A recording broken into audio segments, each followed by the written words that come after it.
আলহামদুলিল্লাহ, সিরাতের নবী সাল্লাল্লাহু আলাইহি সাল্লামের আলোচনার যে পর্বে আজকে আমরা এসেছি সেটা হচ্ছে তিনি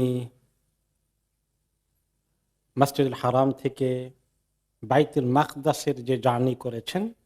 এই অংশের নাম হচ্ছে আল ইসরা, আর মেরাজ হচ্ছে আল মসজিদুল আকসা থেকে উপরের দিকে যে আল্লাহ তাআলার সঙ্গে কথাবার্তা হওয়ার জন্য গিয়েছেন, সে অংশ হচ্ছে মেরাজ। ইসরার অংশে আমরা আলোচনা শুনেছিলাম যে যাওয়ার পথে এই মসজিদে হারাম থেকে ফিলিস্তিন মসজিদে আকসা যাওয়ার পথে তিনি কিছু দৃশ্যাবলী দেখেছেন, কিছু জিনিস ঘটতে দেখেছেন। এবং সর্বশেষ ছিল যে ফেরাউনের মেয়েদের চুল আঁচড়ানোর যে কাজ করত, যে কাজের মহিলা ছিলেন, তিনি তৌহিদে বিশ্বাসী ছিলেন এবং বিসমিল্লাহ বলে চিরুনি উঠানোর কারণে তার উপরে যে শাস্তি হয়েছে, মৃত্যুদণ্ড দেওয়া হয়েছে। গরম কড়াইতে তেল ঢেলে দিয়ে সেই উত্তপ্ত কড়াইতে মহিলার বাচ্চাগুলোকে সহ নিক্ষেপ করা হয়েছে। এবং যাওয়ার পথে তিনি দেখলেন সেই মহিলার কবর থেকে অনেক সুগন্ধি আসছে। আল্লাহ তাআলা তার এই দিনের জন্য কোরবানিকে এত কবুল করেছেন। পরবর্তী দৃশ্য হচ্ছে তিনি দেখতে পেলেন যে আল্লাহ তাআলা যারা আল্লাহর রাস্তায় জিহাদ করেছিলেন তাদের কেমন দেখা যায় তিনি দেখলেন। ফারাআ কাওমান ইয়াজরাউনা ফি ইয়াউমিন ওয়া ইয়াহসুদুনা ফি ইয়াউমিন কুল্লামা হাসাদু আদা কামা কান। তিনি দেখতে পেলেন কিছু লোক ফসল উৎপাদন করছে, চাষ করছে, আর ওই একই দিনে ফসল কমপ্লিট হয়ে যাচ্ছে, আর ওনারা ফসল কাটছেন।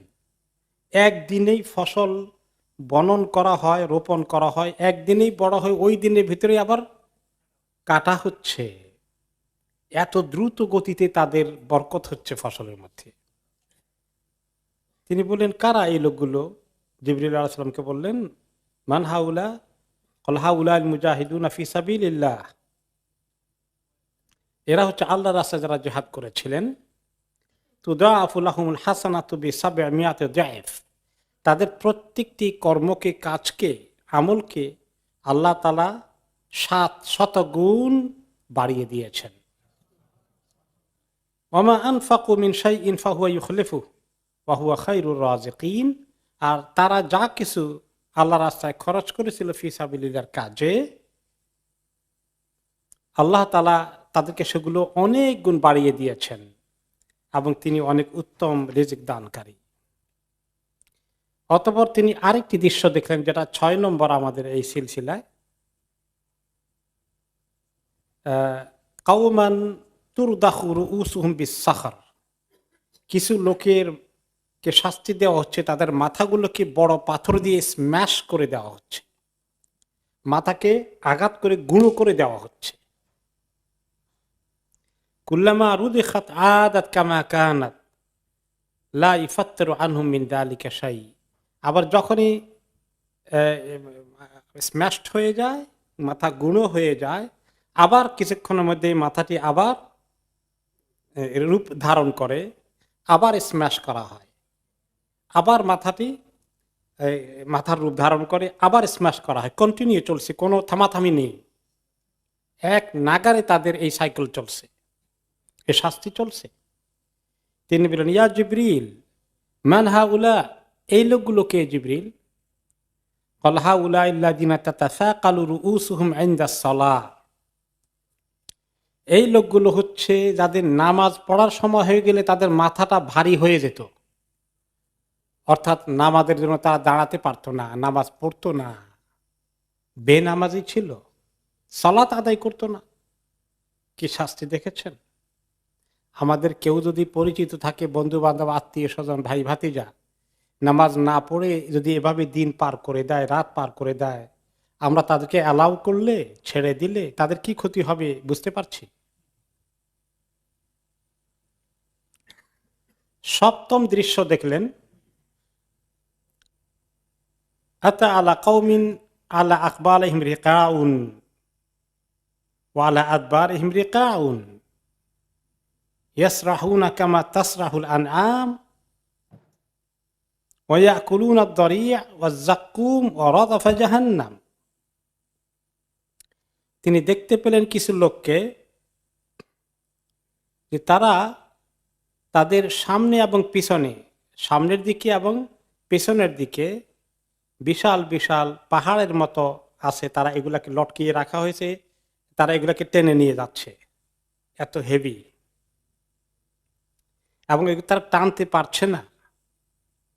তারা শেষ পর্যন্ত এক রকমের জানোয়ারের মতো এরকম করে তারা হামাগুড়ি দিয়ে যাচ্ছে, এগুলোর ভার টানতে পারছে না। এত বোঝা, পাহাড়ের মতন দুই বোঝা তাদের সামনে এবং পিছনে দেওয়া হয়েছে, এগুলোকে তারা টেনে নিতে পারছে না। পরে তারা গরু ছাগলের মতো, জানোয়ারের মতো, পশুর মতো হামাগুড়ি দিয়ে দিয়ে কোনো রকমে যাচ্ছে, খুব কষ্ট হচ্ছে তাদের। আর কি হচ্ছে তাদের? ওয়াকুলুনা দরিয়া, তারা জাহান্নামের মধ্যে এক ধরনের কাঁটাদার জঙ্গলের মতো আছে, এই কাঁটাদার জঙ্গলগুলো তারা ভক্ষণ করছে, খাচ্ছে, খেতে হচ্ছে। ওয়াজ্জাক্কুম, এবং তারা জাক্কুম খাচ্ছে। এমন জাক্কুমের কথা তো কোরআন শরীফে আসছে যে যেটা খুব কাঁটাদার, গলার ভিতরে আটকে যায় মুখে দিলে, এবং এটা অত্যন্ত তিতা, বিষের মতো। এটা খেলে মানুষ মরে যাওয়ার কথা, কিন্তু তারা জাহান্নামীরা তো মরবে না, মৃত্যু যন্ত্রণার মতো পোহাতে থাকবে এটা খেয়ে। ওরা দফা জাহান্নাম, এবং আরো হচ্ছে তাদেরকে খেতে হচ্ছে জাহান্নামের ভিতরে পাথরকে আগুনে পুড়িয়ে পুড়িয়ে, জ্বালিয়ে জ্বালিয়ে লাল করা হয়েছে, এইরকম অঙ্গারের মতো পাথরগুলোকে তারা খেতে হচ্ছে। এত শাস্তি তাদের। ফাকাল রাসূলুল্লাহ সাল্লাল্লাহু আলাইহি ওয়াসাল্লাম মান হাউলাই, জিবরিল এরা কারা? ফাকাল হাউলাই আল্লাযিনা লা ইউআদ্দুনা সাদাকাতি আমওয়ালিহিম, যারা তাদের ধন সম্পদের যাকাত আদায় করত না। যাকাত আদায় না করা শাস্তি। আমাদের মুসলিমদের মধ্যে যাকাত না দেওয়ার লোকজন কেমন আছে? অনেক আছে। এই সমস্ত দেশে আশা করি অনেকেই আলহামদুলিল্লাহ আল্লাহ তাআলার নিয়ামত যে দিন শিকার সুযোগ হচ্ছে, এবং অনেকেই দিচ্ছেন মাশাআল্লাহ। কিন্তু আমাদের দেশে গেলে যারা এরকম বিত্তশালী আছে, ধনী আছে, তারা যাকাত দিতে হয় এই কথা কখনো চিন্তাও করেনি। এরকম প্রচুর লোক আছে। এই সম্পদ যাকাত না দিয়ে তারা কি শাস্তি পেতে হবে, আর তাদের অন্যান্য শাস্তি তো কোরআন শরীফে আসছে। একটি শাস্তির কথা আছে, ওই যাকাতের সম্পদকে আবার লোহার মতো, এই জাতীয় কোনো ধাতুতে পরিবর্তন করে তাদেরকে এগুলা এক ধরনের বার এর মতো তৈরি করা হবে, এইগুলোকে জ্বালিয়ে তাদেরকে সেক দেওয়া হবে কপালে, পৃষ্ঠদেশে, এবং বলা হবে তুমি তোমার সম্পদের মজা ভক্ষণ করো। আরেক রকম শাস্তি এসেছে যাকাত না দেওয়ার জন্য, বিশাল অজগর সাপ তাদেরকে পেঁচিয়ে ফেলবে, পা থেকে শুরু করে পেঁচাতে পেঁচাতে উপরে উঠে গলার এখানে পেঁচিয়ে তার মাথাটাকে এরকম করে ধরবে, আর তার এই দুই গালের মধ্যে ঠোকর মারবে। বিষধর সাপ, একটা ঠোকর, একটা তার আঘাত, একটা কামড়, এত ব্যথা হবে। কিন্তু তারপর কন্টিনিউসলি চলতে থাকে, বলা হবে আনা কানজুকা আনা মালুকা, আমি তোমার গচ্ছিত সম্পদ, আমি তোমার টাকা পয়সা যেগুলো যাকাত দাওনি। অষ্টম দৃশ্য তিনি দেখলেন, আলা খাসাবাতিন আলা তরিকিন লা ইয়ামুরু বিহা শাইউন ইল্লা কাতাআতহু, একটি ইয়ের মতো, তক্তার মতো, কাঠের একটা টুকরার মতো, খুব ধার, কেউ ওখান দিয়ে পার হতে গেলেই, কোনো কিছু ওখান দিয়ে পার হয়ে গেলে এটা একদম কেটে যায়, এত ধার। তখন তিনি বললেন যে এটা কি কি জিনিস এটা ইয়া জিবরিল? قال هذا مثل أقوام من أمتك يقعدون على الطريق فيقطعونها,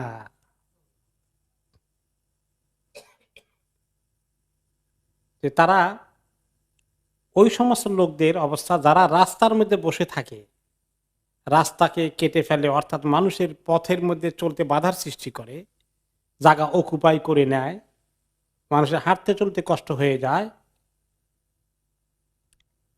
অথবা এর অর্থ হতে পারে কোত্তা ও তরিক,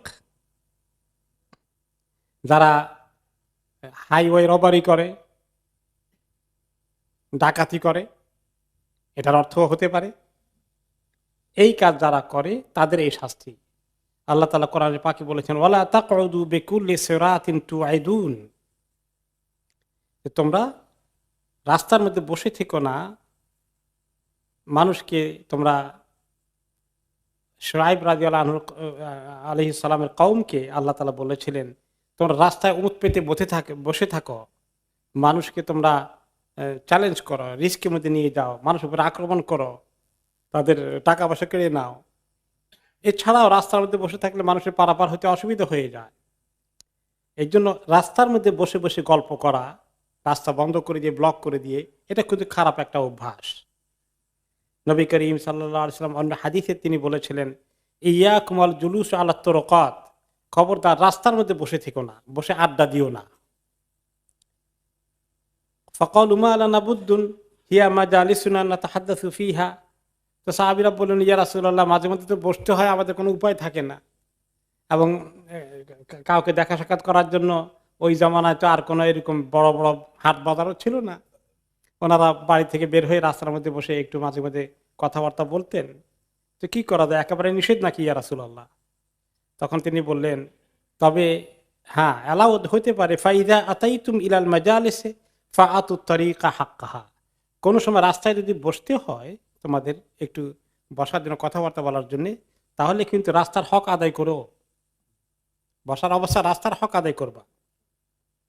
ক্বালু ওমা হাক্কুত তারিক, রাস্তার হক কি ইয়া রাসূলুল্লাহ? তিনি বললেন, গাদ্দুল বাসার ওয়া কাফুল আযা ওয়া রাদ্দুস সালাম ওয়াল আমরু বিল মারুফ ওয়ান নাহয়ু আনিল মুনকার। রাস্তার মধ্যে বসলে অনেকগুলো হক আছে, আদায় করতে হবে। এক নম্বর হচ্ছে চোখকে মাঝে মধ্যে নিয়ন্ত্রণ করতে হবে, নিচের দিকে নামাতে হবে। মহিলারা যাতায়াত করবে, তখন চোখকে কন্ট্রোল করতে হবে। আর মানুষকে কষ্ট দেওয়া যাবে না, মানুষ যেন পারাপার হতে অসুবিধা না হয়। পুরো রাস্তার মাঝখানে বসে না, এক সাইডে বসো, গাড়ি ঘোড়া আসতে গেলে বা কোনো যানবাহন আসতে গেলে সেটাকে যেন বাধা সৃষ্টি না হয়ে যায়, এতটুকুন। ওয়ারাদ্দুস সালাম, আর লোকজন যখন যাতায়াত করবে তারা তো সালাম দেবে তোমাদেরকে, তারা দাঁড়িয়ে আছে, তোমরা বসে আসো, তোমরা সালামের জবাব দিতে হবে।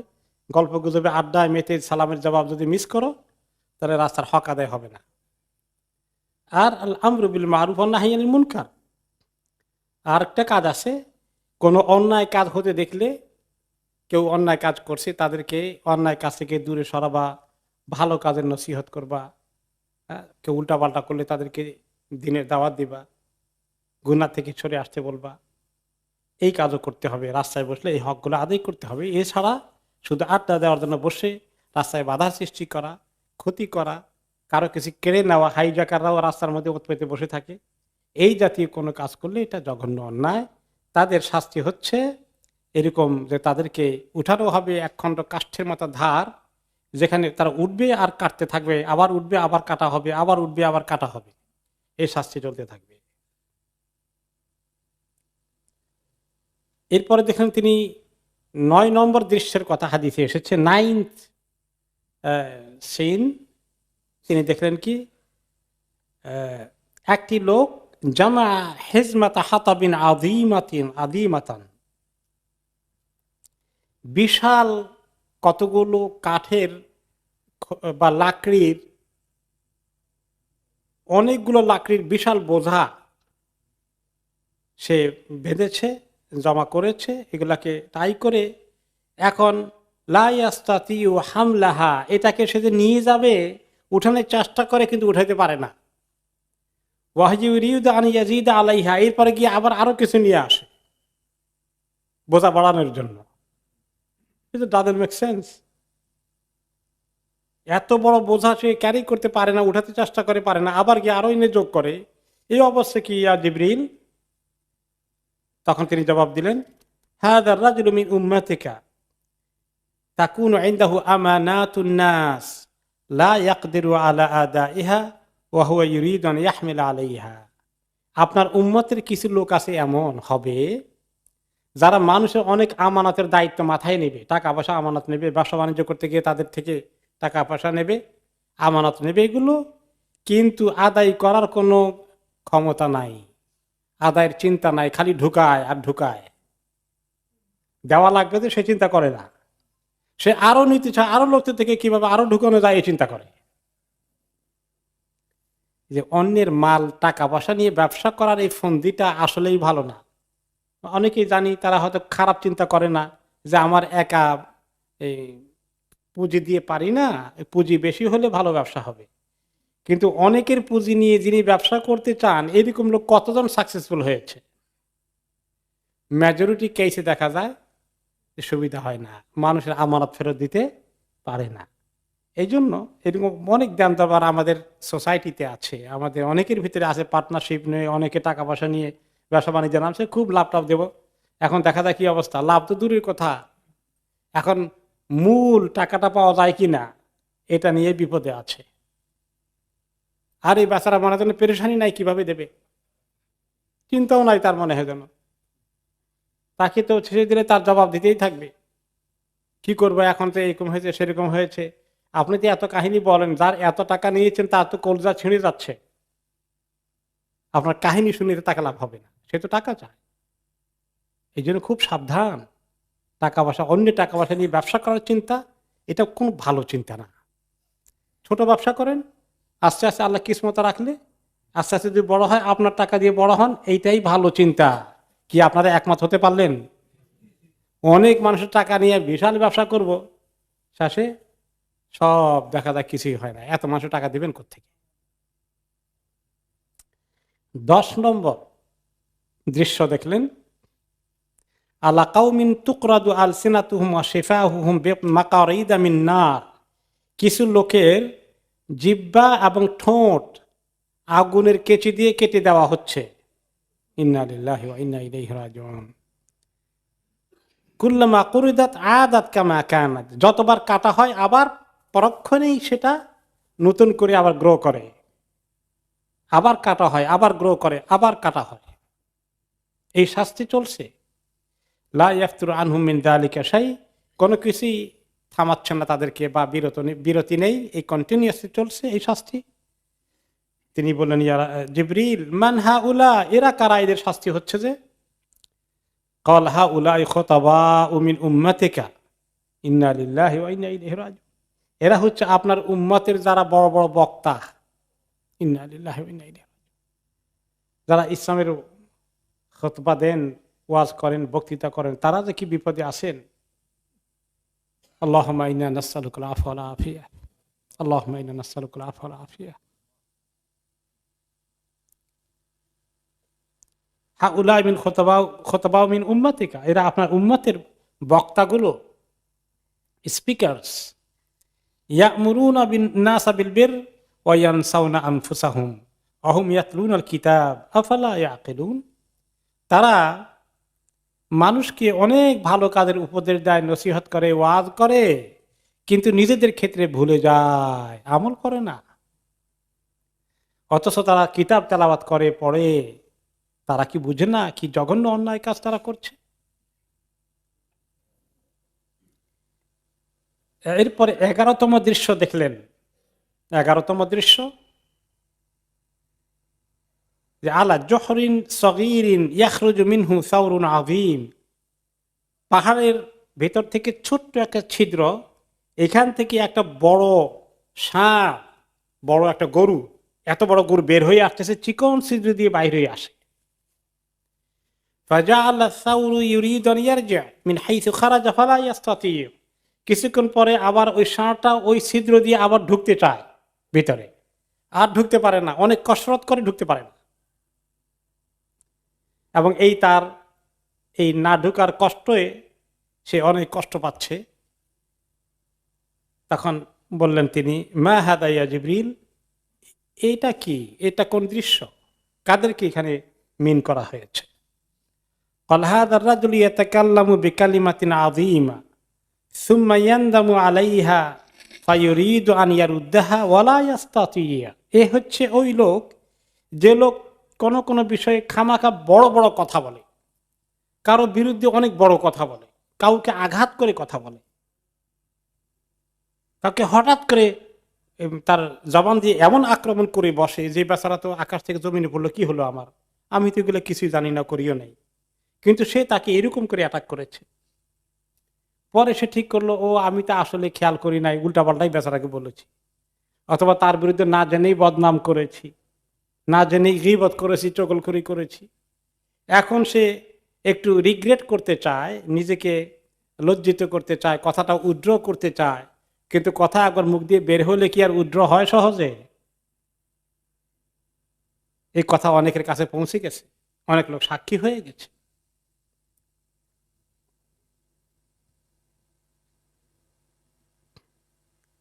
আর কোনো কোনো কথা কারো বিরুদ্ধে শুধু নয়, অনেক অন্যায় আজগবি বড় কথা বলে বসলো, দিনের ব্যাপারে বড় কথা বলে বসলো, জানে না যেটা সেটা বললো যে এরকম কিছু, হালালকে হারাম বানিয়ে ফেললো, আবার হারামকে হালাল বানিয়ে ফেললো, এইরকম করছি উল্টা পাল্টা আজগবি কথা যদি কেউ বলে, এমন কথা যে কথা আল্লাহর দৃষ্টিতে অপরাধ, কিন্তু সে হালকা ভাবেই বলে ফেললো। তার এক্সাম্পল একটা হাদিসে এসেছে, ওয়া ইন্নাল আবদা লা ইয়াতাকাল্লামু বিল কালিমাতি মিন সাখাতিল্লাহ লা ইউলকি লাহা বালান ইয়াহউই বিহা ফি জাহান্নাম। যে কোন কোন সময় কোন মানুষ এমন একটি কথা বলে, যে কথা বললে আল্লাহ তাআলা এত গোস্বা হন ওই একটি কথার কারণেই, এবং সে যখন কথাটা বলে সে কেয়ারই করে না কি বললো, সে এত গুরুত্ব দেয়নি, সে এত হিসাব করেনি, কিন্তু ওই কথার দ্বারা, ওই কথার কারণেই আল্লাহ তাআলা জাহান্নামের অতল তলে তাকে নিক্ষেপ করবেন।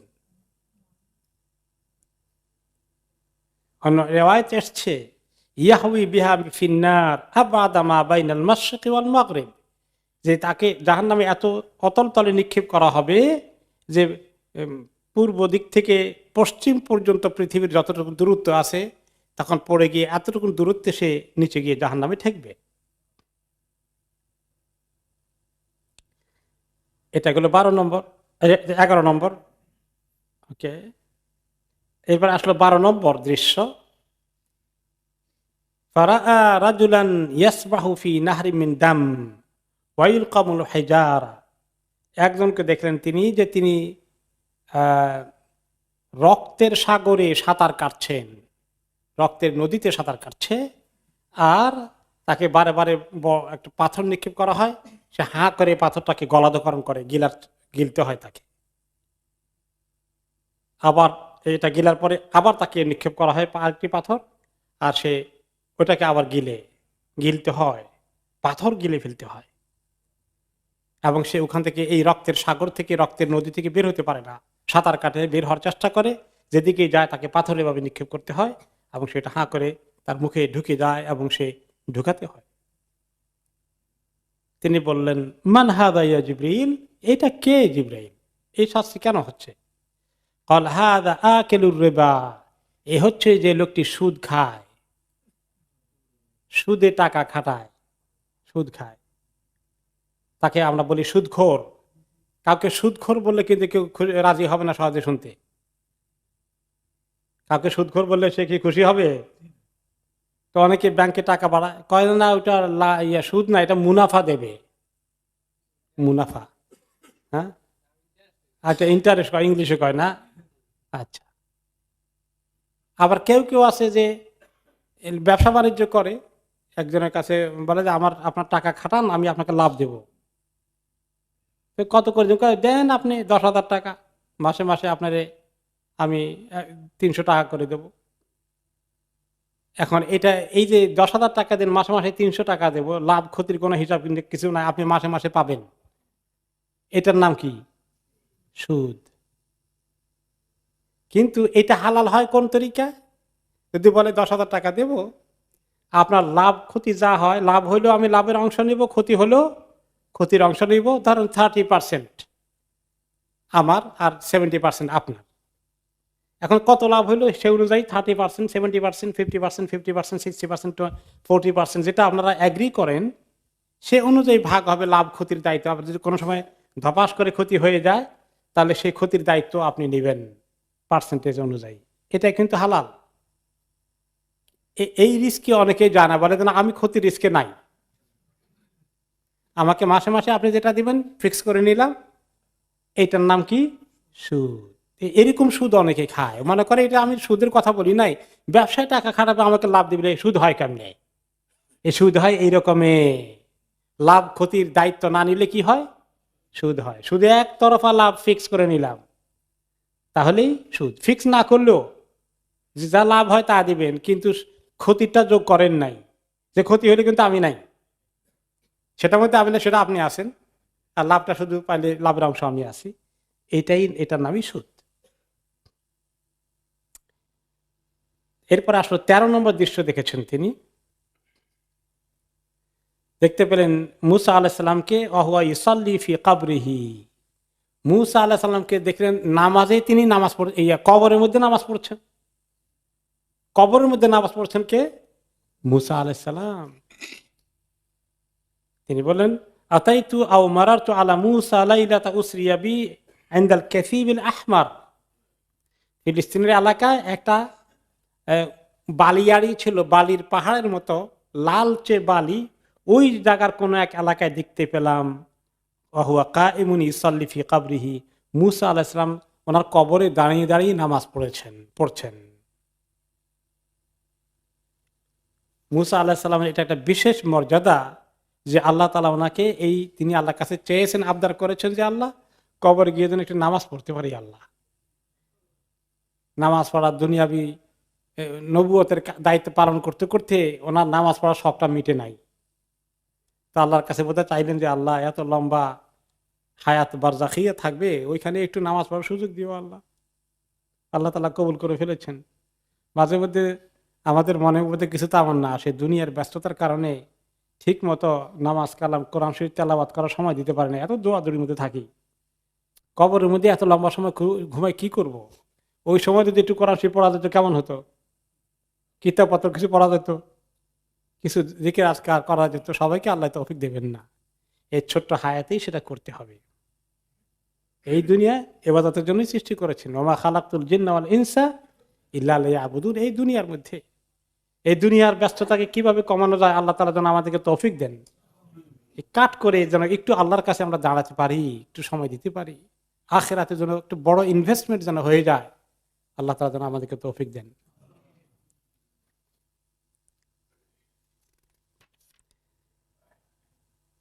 এই 12টি দৃশ্যের পরে আসলো এখন যে নবী করিম সাল্লাল্লাহু আলাইহি সাল্লাম বাইতুল মাকদেসে পৌঁছে গেলেন আর মসজিদ আকসায় পৌঁছে গেলেন জিবরিল আলাইহিস সালামের সাথে। এরপরে তিনি বলেন যে ফাহানাতিস সালাহ ফাআম্মামতুহুম, নামাজের ওয়াক্ত হয়ে গেল, আমি তখন নামাজ পড়া শুরু করে দিলাম। দেখি যে আমার পিছনে সমস্ত নবীরা হাজির হয়ে গেছেন। জিবরিল আলাইহিস সালাম আমাকে বললেন যে আপনি নামাজ পড়াইয়ে দেন। আমি নামাজ পড়ালাম, সমস্ত নবীরা সেখানে হাজির ওনার পেছনে। আরেকটি রিওয়ায়াতে এসেছে ফালাম্মা দাখালান নবী সাল্লাল্লাহু আলাইহি ওয়াসাল্লাম মাসজিদুল আকসা কামা ইউসাল্লি। কোন কোন রিওয়ায়াতে আসছে ইবনে আব্বাস রাদিয়াল্লাহু আনহু বলেছেন যে তিনি যখন মসজিদ আকসায় ঢুকলেন, ঢুকিয়ে তিনি নামাজ পড়া শুরু করে দিলেন। সুমাল তাফাতা ফাইদান নাবিয়ুনা আজমাউনা ইসাল্লুনা মাআহু। অতঃপর তিনি দেখতে পেলেন যে নবীরা ওনার পেছনে সবাই হাজির হয়ে গেছেন, ওনার নামাজে সবাই, ওনার ইমামতিতে সবাই নামাজ পড়া শুরু করে দিলেন জামাতের সাথে। এখন এটা নিয়ে এটা কি যাওয়ার পথে নামাজটা হয়েছে, না আসার পথে আবার মসজিদে আকসায় যখন হয়ে ইসরার দিকে আসলেন ওই সময় হয়েছে, এটা নিয়ে ইখতিলাফ আছে। ইতিহাস ভিত্তিক রিওয়ায়াতগুলোর মধ্যে ওলামায়ে কেরাম ইখতিলাফ করেছেন। কেউ কেউ বলেছেন এটা আসার পথে হয়েছে, যাওয়ার পথে না। বিশেষ করে ইমাম ইবনে কাসির রহমতুল্লাহ আলাইহির মতামত হচ্ছে এটা ফেরত আসার পথে হয়েছে।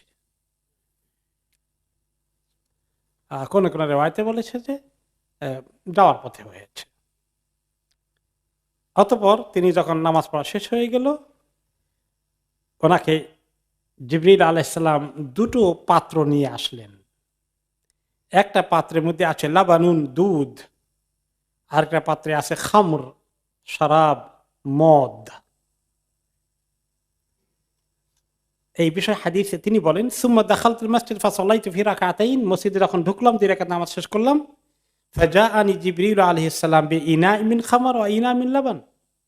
জিবরিল আলাইহিস সালাম আমার কাছে এক পাত্র, এক গ্লাস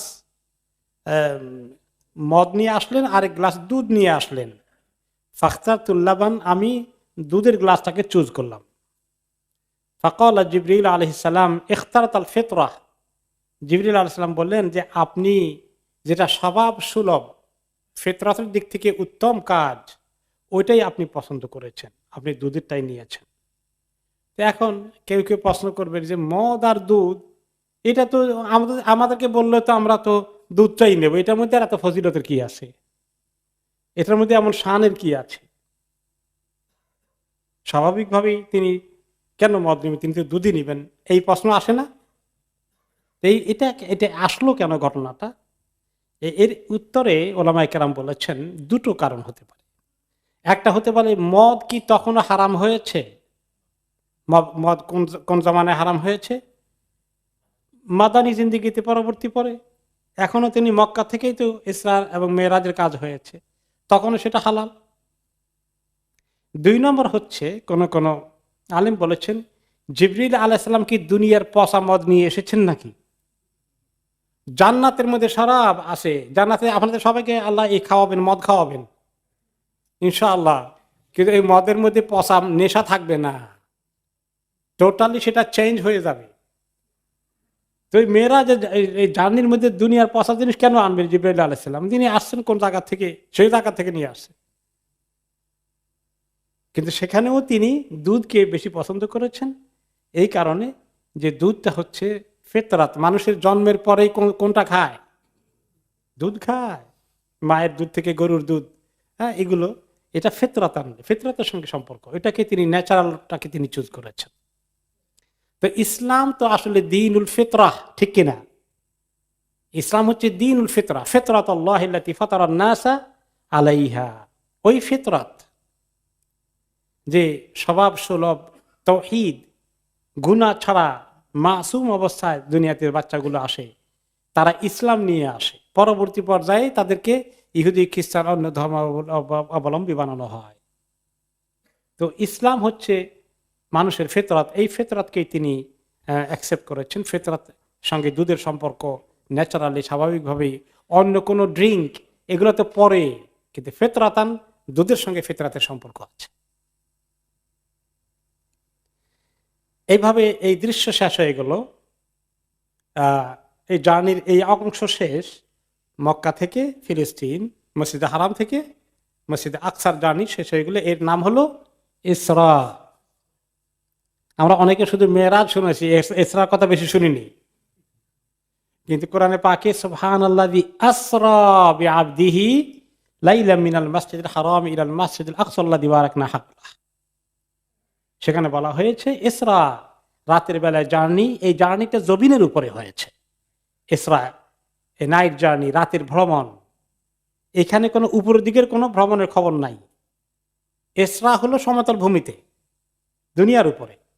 আর যখন উপরের দিকে উঠেছেন মেরাজ, উরুজ, উপরের দিকে উঠা, অ্যাসেনশন ইংলিশে বলে যেটাকে, ঊর্ধ্বগমন, এই মেরাজে জানিয়ে আসছে। এখন যখন নামাজ পড়া শেষ হয়ে গেল, এই দুধের পাত্রকে দুধ পান করলেন, এরপরে নবী করিম সাল্লাল্লাহু আলাইহি ওয়াসাল্লাম বলেন সুম্মা আখাযা বিয়াদি, অতঃপর জিবরিল আলাইহিস সালাম আমার হাত ধরলেন, ফাআরাজা বি ইলাস সামাঈদ দুনিয়া, আমাকে নিয়ে ঊর্ধ্বগমন শুরু করে দিলেন। প্রথম স্টেশন হলো দুনিয়ার উপরে যে আকাশ, যে আসমান আছে, ওই আসমানে গিয়ে থামলেন। ফালাম্মা জিতু ইলাস সামাঈদ দুনিয়া, যখন দুনিয়ার আসমানে পৌঁছে গেলাম, ক্বালা জিবরিল আলাইহিস সালাম লিখাজিনিস সামা ইফতাহ, জিবরিল আলাইহিস সালাম যে ওই প্রথম আকাশের ফেরেশতা, যিনি গার্ড আছেন, সিকিউরিটি ইনচার্জ আছেন, কেয়ারটেকার আছেন, ওনাকে বললেন যে আপনি দরজা খোলেন। ফাকালা মান আনতা, আপনি কে? ক্বালা জিবরিল, আমি তো জিবরিল। ওয়া মান মাআকা, আপনার সঙ্গে আরেকজন কে? ক্বালা মুহাম্মদ সাল্লাল্লাহু আলাইহি সাল্লাম। ফাকালা ওয়াকাদ উরসিলা ইলাইহি, আচ্ছা, ওনার কাছে কি ওয়াহি পৌঁছে গেছে? নবুয়তের এই মেসেজ ওনার কাছে চলে গেছে? নবুয়ত পেয়ে গেছেন অলরেডি? বলে না, হ্যাঁ তা পেয়েছে। ওনাকে নিয়ে এসেছি, অনেক কাজ আছে। ক্বালা মারহাবান বিহি ফানি'মাল মাজিউ জাআ, তখন ওয়েলকাম করলেন এবং বললেন যে খুবই ভালো মেহমান আমাদের এসে গেছে, ভালো আগন্তুক। এত সম্মানিত মেহমান কি আমরা সহজে পাই? দরজা খুলে দিলেন। এই যে জিবরিল আলাইহিস সালাম উপরের দিকে উঠলেন, এইখানে বোরাক ইউজ করেছেন কিনা, কেউ কেউ মনে করেছেন বোরাক ইউজ করেছেন, কিন্তু অধিক সহি কথা হচ্ছে এখানে বোরাক ইউজ করেন নাই। জিবরিল আলাইহিস সালাম ওনাকে হাত ধরে নিয়ে গেছেন, বোরাকে বেঁধে রেখেছেন বাইতুল মাকদাসের ওখানে একটা পাথরের মধ্যে একটা এরকম করে রিঙ্গের মতো গর্ত হয়ে আছে, ওই জায়গায় বোরাকটাকে বেঁধে রেখে এসেছেন। উপরের কাজ সেরে যাওয়ার পথে ওখান থেকে দুনিয়ার সফরটা বোরাকের উপরে হবে, কিন্তু উপরের দিকের সফরটা জিবরিল আলাইহিস সালাম ওনাকে ধরে ফ্লাই করেছেন নিজে। জিবরিল আলাইহিস সালামের জন্য ফ্লাই করা তো কোনো কঠিন কাজ না, তিনি তো নিয়মিত ওহী নিয়ে ফ্লাই করছেন। এখন আরেকটি বিশেষ অ্যাসাইনমেন্টে তিনি এখন নিয়ে যাচ্ছেন। তো যখন সেখানে পৌঁছে গেলেন, ফালাম্মা আলাউনা আস-সামা আদ-দুনিয়া ফাইদা রাজুলুন কাঈদুন আন ইয়ামিনিহি আসওয়াদাতুন ওয়া আন ইয়াসারিহি আসওয়াদাতুন। প্রথম আকাশের উপরে উঠে যখন অবস্থান নিলাম, তখন দেখি যে একজন লোক বসে আছেন, সিটিং। তার ডানে একটা বালিশের মতো কোল বালিশ বড় কিছু, বাম পাশে আবার একটু আরেকটা বালিশের মতো আছে, তিনি এইভাবে বসে আছেন। আর একবার ডান দিকে দেখেন, আবার বাম দিকে দেখেন। ইয়ামিনিহি দাহিকা, ডান দিকে যখন দেখেন, দেখে ওনার একটু হাসি চলে আসে, মুচকি হাসেন, খুশির হাসি আসে। ওয়াইদা নাযারা কিবালা শিমালিহি বাকা, আর বাম দিকে যখন তাকান ওনার খুব কষ্ট হয়, তিনি কাঁদতে থাকেন। ফাকুলতু মান হাদা ইয়া জিবরিল, আমি বললাম জিবরিল এই মানুষটি কে? ক্বালা হাদা আবুকা আদম, উনি তো আপনার বাবা আদম আলাইহিস সালাতু ওয়াস সালাম। ফাসাল্লিম আলাইহি, সালাম দেন ওনাকে, আপনার বাবাকে সালাম দেন, আপনার আদি পিতা। ফাসাল্লামতু আলাইহি, আমি ওনাকে সালাম দিলাম, আদম আলাইহিস সালামকে। ফারাদ্দাস সালাম, আদম আলাইহিস সালাম আমার সালামের জবাব নিলেন আর আমাকে ওয়েলকাম করে বললেন, মারহাবান বিল ইবনে সালেহ ওয়ান নবী সালেহ, আমার অত্যন্ত নেক সন্তান, নেক নবী, ওয়েলকাম ওয়েলকাম, মারহাবা, আপনাকে স্বাগতম। ثم قال جبريل وهذه الأسودة عن يمينه وعن شماله نسم بنيه, এই যে বালিশের মতো দেখেছেন, ডান দিকে কিছু একটা আর বাম দিকে এরকম বালিশের মতো করে আছে দুই পাশে। ডান দিকের এগুলো এই বালিশের মতো, এটা তার কতগুলো সন্তানের, আহলুল ইয়ামিনি আহলুল জান্নাহ, তার সমস্ত সন্তান, তার গোষ্ঠীর মধ্যে যত নেককার জান্নাতি আসবেন তাদের রূহগুলো তার ডান পাশে বালিশের মতো করে এরকম করে সবগুলো ওখানে পাইল করা আছে। আর বাম দিকে যে বালিশের মতো করে আছে, এইখানে তারা জাহান্নামী যারা হবে, তার বংশধরের মধ্যে পরবর্তী বংশধর যারা কাফের, বেদিন, মুনাফিক এই পর্যায়ে হয়ে যাবে গুনাহগার, এদের রূহগুলো এখানে আছে। যখন এই ডান দিকে দেখেন, তাদের রূহগুলোকে দেখে তিনি খুশি হয়ে যান যে তারা সব আল্লাহর খাঁটি বান্দা ছিল, আমল করে এসেছে, আমল করে আসবে, জান্নাতি হবে। আর বাম দিকের গুলো দেখবে তারা সবগুলো গুনাহগার হবে, কাফের হবে, বেদিন হবে। এগুলো দেখে তিনি কাঁদতেন, আহা, আমার গোষ্ঠীর, এত বড় গোষ্ঠীর এত লোকগুলো বুঝি এই অবস্থায় জাহান্নামে যাবে। এরপরে এই প্রথম আসমানে তিনি আরো অনেকগুলো দৃশ্য দেখেছেন, প্রত্যেকটি আসমানে অনেকগুলো সিন দেখেছেন, বিভিন্ন হাদিসের থেকে সেগুলো কম্পাইল করা হয়েছে। তার মধ্যে একটা আসলো, তিনি বললেন, লাম্মা দাখালতুস সামাআদ দুনিয়া, আমি যখন প্রথম আসমানে ছিলাম, ঢুকলাম, রাআইতু রিজালান লাহুম মাশাফিরু কামা মাশাফিরিল ইবিল, কিছু লোককে দেখলাম তাদের ঠোঁটগুলো খুব মোটা মোটা, মানুষের ঠোঁট এত মোটা হয় না, উটের ঠোঁটের মতো মোটা, উটের ঠোঁটের মতো মোটা মোটা। আর ফি আইদিহিম কিতআম মিন নার কাল আফহার, তাদের হাতের মধ্যে আছে অগ্নিকুণ্ড, পাথরের মতো করে এরকম হাতে মধ্যে আসে, এরকম সাইজের অগ্নিকুণ্ড হাতের মধ্যে। ইয়াকযিফুনহা ফি আফওয়াহিহিম, তাদের মুখের মধ্যে তারা এটা নিজের হাতে নিক্ষেপ করছে। ফাতাখরুজু মিন আদবারিহিম, এই অগ্নিকুণ্ড ভিতরে ঢুকে তাদের পেছনের রাস্তা দিয়ে বের হয়ে যাচ্ছে, জ্বালিয়ে পুড়িয়ে সমস্ত ভিতরে শেষ করে দিয়ে। এই একটা আবার নতুন করে আবার ঢোকানো হচ্ছে, নতুন করে আবার বের হচ্ছে, এই সাইকেল চলছে, কন্টিনিউ করছে এই শাস্তি। আমি বললাম মান হাউলা ইয়া জিবরিল, এরা কারা? ক্বাল হাউলা আকালাতু আমওয়ালিল ইয়াতামা যুলমান, এরা হচ্ছে যারা জুলুম করে ইয়েতিমের সম্পত্তি ভক্ষণ করে, ইয়েতিমের জায়গা জমি দখল করে। ইয়েতিমদের জায়গা জমি দখল করার খোঁজ খবর রাখেন নাকি কিছু? কেমন হয়? খুব বেশি হয়, কারণ তারা দুর্বল। ভাই, আপন ভাই ভাতিজাদের ভিটে মাটি থেকে উৎখাত করে দিচ্ছে, এরকম ঘটনাও আছে মুসলিমদের ভিতরে।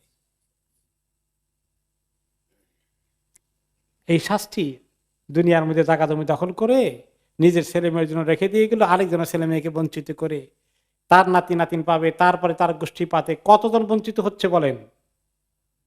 খালি কয়েকটা এতিম বঞ্চিত হয়নি, তাদের পরবর্তী বংশধর বঞ্চিত হচ্ছে। আর এর পরবর্তী বংশধর জুলুমের উপরে এই সম্পত্তির মধ্যে আছে। এরকম বাবা যদি মারা যায় জোর করে দখল করে সম্পত্তি নিয়ে, ছেলে মেয়েদের কাছে যদি পরে অন্যরা বলে এই সম্পত্তি তোমার বাবা দখল করেছিল, এগুলো তো আমরা এতিম ছিলাম, আমাদের সম্পত্তি, তোমরা একটু মেহরবানি করে ফেরত দিবা, ছেলে মেয়েরা ফেরত দেবে না?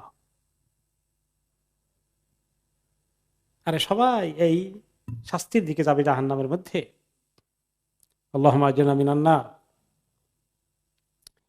এই প্রথম দৃশ্য, শাস্তির দৃশ্য দেখলেন প্রথম আসমানে। প্রথম আসমানে দ্বিতীয় শাস্তির দৃশ্য দেখেছেন, কিছু মহিলার শাস্তি হচ্ছে। সুম্মা রাআইতু নিসাআন মুআল্লাকাতিন বিসাদিহিন্না, কিছু মহিলার স্তনকে হুক দিয়ে লটকিয়ে রাখা হয়েছে জাহান্নামের মধ্যে, তাদের স্তনকে হুক দিয়ে লটকিয়ে রাখা হয়েছে, শূন্যের মধ্যে ঝুলছে তারা। ফাকুলতু মান হাউলা ইয়া জিবরিল, জিবরিল এরা কারা? ক্বাল হাউলা আল্লাতী আদখালনা আলার রিজালি মান লাইসা মিন আওলাদিহিম, এই সমস্ত ওই মহিলাগণ যারা বিবাহিত হওয়ার পরেও জেনা ব্যভিচারে লিপ্ত থেকেছে, তাদের গর্ভে সন্তান এসেছে স্বামী ছাড়া অন্যের ঔরসের সন্তান এসেছে, এদের জন্য এই শাস্তি। এরকম ঘটনাও কি সমাজে আছে নাকি? আছে। পরকীয়া প্রেম, পরকীয়া, এইরকম অন্যায় অপকর্ম মুসলিম সমাজের মধ্যেও রয়েছে, আল্লাহ মাফ করুন। এরপরে ৩ নম্বর দৃশ্য আসলে প্রথম আসমানে। লাম্মা আরাজা বি রব্বি, আমার রব যখন আমাকে মেরাজে নিয়ে গেলেন, মারারতু বিকওমিন লাহুম আগফারুম মিন নুহাস, দেখতে পেলাম কিছু কওমকে, কিছু লোককে, তাদের নখগুলো অনেক বড় এবং ধাতব, লোহা দিয়ে তৈরি নখ তাদের। ইয়াখমিশুনা উজুহাহুম ওয়া সুদুরাহুম, নিজেদের নখ, লোহার নখ দিয়ে নিজেদের চেহারার গোশত চামড়া খুলে ফেলছেন, এবং নিজেদের বক্ষ বুককে এভাবে নিজেরা চামড়া গোশত খুলে ফেলছেন। কন্টিনিউ করছে, আবার এগুলা পুরো রূপ ধারণ করে আবারও তারা এইভাবে করছে, এভাবে তাদের এই প্র্যাকটিস চলছে। আমি বললাম এরা কারা ইয়া জিবরিল? হাউলা আল্লাযিনা ইয়াকুলুনা লুহুমান নাস ওয়া ইয়াকাউনা ফি আরাদিহিম, এরা হচ্ছে ওই সমস্ত লোক যারা মানুষের গোশত খায়, অর্থাৎ তাদের ইজ্জত আবরু নিয়ে গীবত চর্চা, পরনিন্দায় ব্যস্ত থাকে। মানুষ যদি কয়েকজন একসঙ্গে বসে গল্প গুজব করে, খাওয়া দাওয়া করে, অনেক কথাবার্তা হয়, তার ভিতরে কি আসে? অনেক সময় অন্য মানুষের কথাবার্তা, গীবত, তাদের পরনিন্দা চর্চা চলতেই থাকে। আল্লাহ তাআলা আমাদেরকে মাফ করে দিন এই অবস্থা থেকে। ৪ নম্বর দৃশ্য দেখলেন প্রথম আসমানে, জেনা ব্যভিচারের শাস্তি। আগে বলা হয়েছে যারা জেনা ব্যভিচার করে অন্যের ঔরসের সন্তান নিজের গর্ভে নেয়, আর এখানে আসলে সাধারণ জেনা ব্যভিচার, সন্তান হোক আর না হোক, জেনা ব্যভিচারে যারা লিপ্ত থাকে, সুম্মা রাআইতু রিজালান বাইনা আইদিহিম লাহমুন সামিনুন তাইয়্যিব, কিছু লোককে দেখতে পেলাম, কিছু মানুষকে দেখলাম, তাদের সামনে কি সুন্দর ফ্রেশ তাজা গোশত আছে, পাক টাক করা খাওয়ার মতো সুন্দর হালাল গোশত। ইলা জামবিহি লাহমুন গাসসুন মুনতিনুন, তার পাশেই আরেকটি পাত্রে আছে খুব পচা বাসি, একেবারে পোকা পড়ে গেছে, দুর্গন্ধওয়ালা পচা গোশত আছে। ফায়াকুলুনা মিনাল গাসসিল মুনতিন ওয়া ইয়াতরুকুনা সামিনা তাইয়্যিব, এরা পচা দুর্গন্ধওয়ালা গোশতগুলো খায় আর এই ভালো গোশতগুলো তারা খায় না। আমি বললাম, কারা এরা ও জিবরিল? قال هؤلاء الذين يتركون ما أحل الله من النساء ويذهبون إلى ما حرم الله عليهم منهن, এরা ওই সমস্ত পুরুষগুলো যাদের ঘরে আল্লাহ তাআলা তাদের মহিলা স্ত্রী, হালাল স্ত্রী দিয়েছেন, তাদের সঙ্গে তাদের সম্পর্কের কোনো ইন্টারেস্ট নাই, বাইরে বাইরে ঘুরে ঘুরে তারা জেনা ব্যভিচারে লিপ্ত থাকে, এদের জন্য এই শাস্তি। এই জেনা ব্যভিচার কেমন আমাদের সমাজে ছড়িয়ে যাচ্ছে? প্রচুর প্রচুর। এবং অনেকগুলো বিয়ে না টিকার কারণ কি? অনেক ক্ষেত্রে এই স্বামীরা পরকীয়া প্রেম বা অন্যদের সঙ্গে তাদের সম্পর্কে লিপ্ত থাকে, ঘরের মধ্যে কোনো ইন্টারেস্ট নাই। কোনো কোনো ক্ষেত্রে মহিলাদের কেসও আছে, স্বামীকে বাদ দিয়ে তারা অন্য জায়গায় ঘুরে বেড়ায় তাদের খোরাকের জন্য। 5 নম্বর দৃশ্য দেখেছেন, হালু আকালাতির রিবা, সুদখোরদের একটা শাস্তির কথা আমরা শুনেছি, এখানে সুদখোরদের আরেকটি শাস্তি দেখলেন। সুম্মা রাআইতু রিজালান লাহুম বুতুনুন লাম আরা মিসলাহা কাত, এমন কিছু লোক দেখলাম এত বড় বড় পেট, এরকম পেট কখনো দেখিনি। অন্য রিওয়ায়াতে আসছে বুতুনহুম আমসালুল বুয়ুত বিসাবিলি আলি ফিরআউন। ওকে, আমি দেখতে পেলাম যে তাদের প্যাটগুলো এত বড় সাইজ, মনে হয় যেন এক একটা বড় বড় বাড়ির সমান সাইজ, বিশাল বাড়ির সমান সাইজ হলো প্যাট। ফেরাউনের গোষ্ঠীরা যে সমস্ত বাড়ি বানাতো, এইরকম পথে ঘাটে তারা যে সমস্ত বড় বড় জায়গায় বাড়ি বানাতো মতো। কাল ইবিল মাহিউমাতে, তারা যখন হাঁটছে, যে কোন কোন সময় উট যখন অসুস্থ হয়ে যায়, অসুস্থ হওয়ার কারণে সে খাওয়া দাওয়া না করে বেহুঁশ হয়ে পড়ে থাকে জমিনের মধ্যে, এদের অবস্থা এরকম। হিনা ইউরাদুনা আলান নার ইয়াতাউনহুম লা ইয়াকদিরুনা আলা আন ইয়াতাহাওয়ালু মিন মাকানিহিম যালিকা, যে তারা যখন জাহান্নামের দিকে তাদেরকে নিয়ে যাওয়া হয়, তারা এরকম করে মাটির মধ্যে পড়ে থাকে, এত বড় পেট নিয়ে চলতে পারে না। অন্যরা তাদের উপরে, গায়ের উপরে পাড়া দিয়ে অন্য জাহান্নামীরা যাওয়া আসা করে, তারা সেখান থেকে সরতে পারে না, লড়তে পারে না একটু। তিনি বললেন, কারা এরা হে জিবরিল? জিবরিল আলাইহিস সালাম উত্তর দিলেন, তারা হচ্ছেন হাউলাই আকালাতুর রিবা, এরা হচ্ছে যারা সুদখোর, সুদ খায়।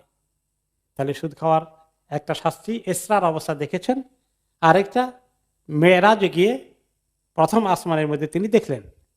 এই প্রথম আসমানে প্রায় 5টি শাস্তির দৃশ্য, জাহান্নামীদের দৃশ্য আসলো।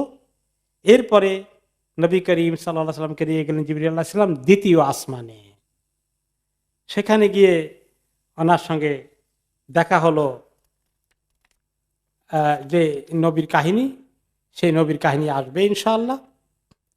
তিনি হচ্ছেন ইয়াহইয়া এবং ঈসা, এই 2 জন সেখানে আছে। ওনাদের সঙ্গে দেখা হলো, কিছু কথাবার্তা হলো। এরপরে সেখান থেকে তিনি চলে গেলেন তৃতীয় আসমানে, সেখানে কার সঙ্গে দেখা হলো, কথাবার্তা হলো, এগুলো আমরা শুনবো ইনশাআল্লাহ আগামী সপ্তাহে।